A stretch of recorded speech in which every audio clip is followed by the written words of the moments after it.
It's snowing crazy.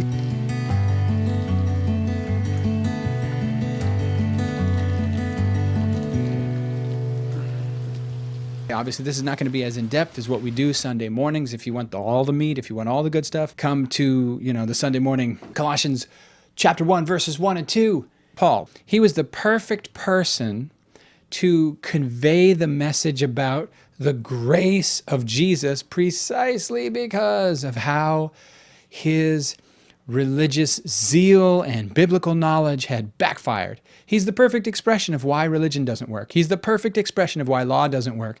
And if you want more understanding of that, look at Philippians chapter 3, where he kind of describes his background and why instead of it being, not as good as Jesus, he actually says it's a loss. It's not even a net zero. It's a loss.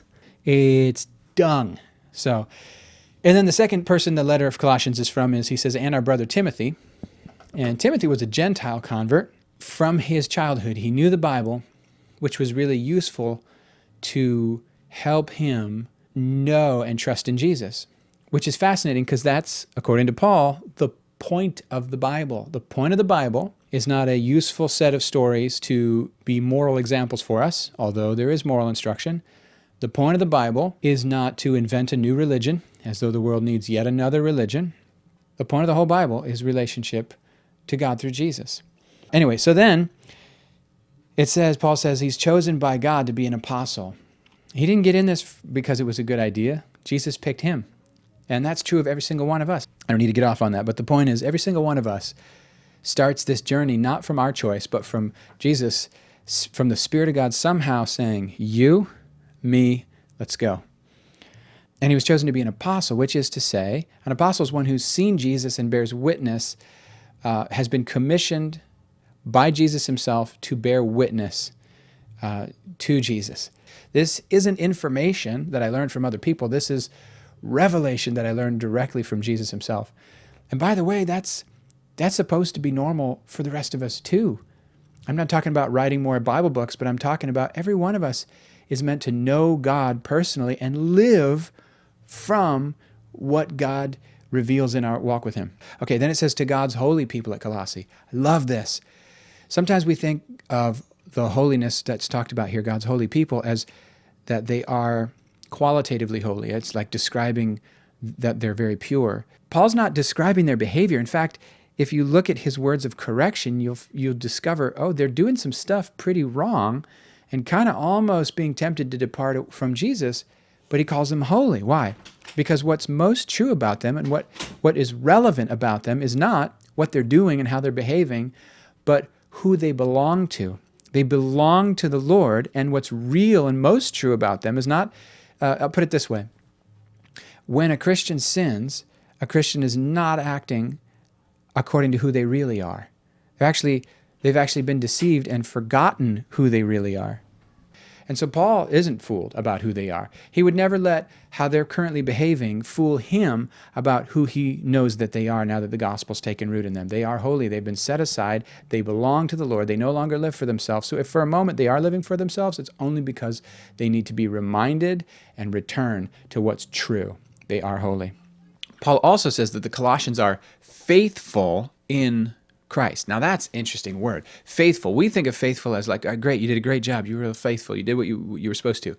But what I want to point out is the word faithful is a covenant word. There are two sides of a covenant, and when the parties are keeping the demands of the covenant, they are said to be faithful. When a husband or a wife is faithful to each other, it means that they are devoted to each other and they have protected the special, single, that their hearts have been 100% for each other, and they have not allowed anyone to get in between the two of them or encroach in their covenant.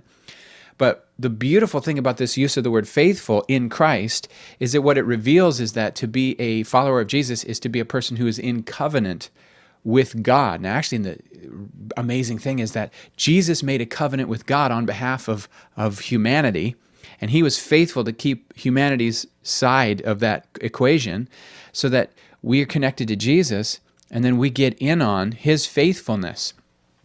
And so there could be some question about, is this the faithfulness of these Colossians to Jesus, or is this a way of describing that because they're in Christ, they are Christ is faithful in and through them. Here, let me zoom in for dramatic effect, that we're talking about covenant realities.